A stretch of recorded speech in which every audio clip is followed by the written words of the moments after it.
I'm Elinor Williams and I'm Head of Marketing and Communications here at Life Sciences Hub Wales.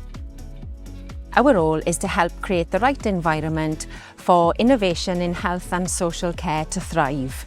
My role is to lead the marketing and communications team, the team that is responsible for bringing our story to life in a real and relevant way. What excites me about my role? Well, it has to be being part of something that really matters.